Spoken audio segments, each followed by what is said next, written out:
अण्णा हजारे यांना ही भूमिका घ्यायला उशीर लागला कसं? अण्णा हजारांची भूमिका आहे नेहमी ती प्यादी हलवतात ना, अडीच खोडा हत्ती सरळ, तसं आहे त्यांचं. गेल्या काही वर्षांपासून अण्णा हजारे ज्या म्हणजे ते आज उठले असतील सकाळी, भाजपला पूरक अशी ही संपूर्ण वाटत नाही. त्यांनी पूर्वीपासून भाजपचे कार्यकर्ते म्हणूनच काम केलंय. आणि माझं तर पहिल्यापासूनच हे म्हणणं की ते भाजपचे कार्यकर्ते म्हणूनच काम करतात. त्यांची आंदोलनं बरोबर काँग्रेस राष्ट्रवादी सत्तेत नसली की त्यांची आंदोलनं एकदम अशी, आणि हे जरा कुठे वरती येताना दिसले, Anna Hazare has lost his credibility, to be very clear. लोकांचा विश्वास नाही, हे सगळं मॅनेज्ड असतं अण्णा हजारेंचं, असं जनसामान्यांचं मत आहे आणि माझंही ते मत आहे. बरोबर निवडक लोकांविरुद्ध ते उतरतात, बरोबर निवडक प्रतिक्रिया देतात, ज्याच्यात काही लोकांना त्याचा ते भोगावं लागेल आणि काही लोक त्याच्यातनं वाचतील, अशी भूमिका एखाद्या समाजसेवकाने कधीही घेऊ नये. त्याची भूमिका ही समसमान असली पाहिजे. माझ्यासमोर कोणीही मोठा नाही, कोणीही छोटा नाही.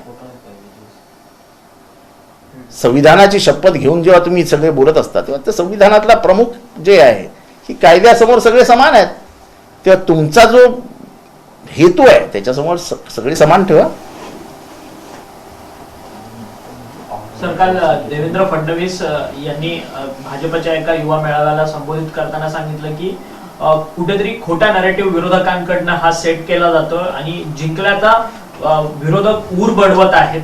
आणि 21 नवीन मतदारसंघांमध्ये, महाविकास आघाडीच्या 21 नवीन मतदारसंघांमध्ये भाजपची लीड आहे, त्यामुळे आपल्याला ह्या सगळ्या संदर्भात आशा आहे आणि आम्ही बाउन्स बॅक करू असं त्यांचं म्हणणं. मला नेहमीच त्यांचं कौतुक वाटतं की कुठल्याही परिस्थितीत ते नेहमी उत्साह दाखवत असतात.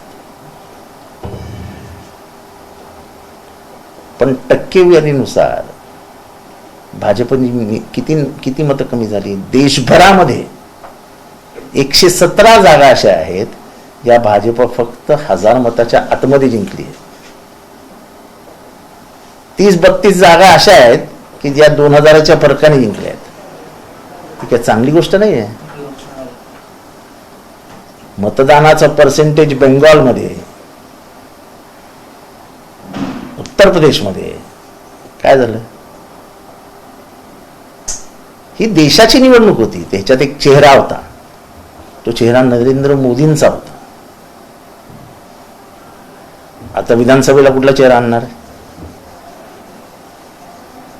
अशोक चक्रावर सारखं, ते अशोक स्तंभासारखं? म्हणजे कुठनंही बघा एक चेहरा दिसतो.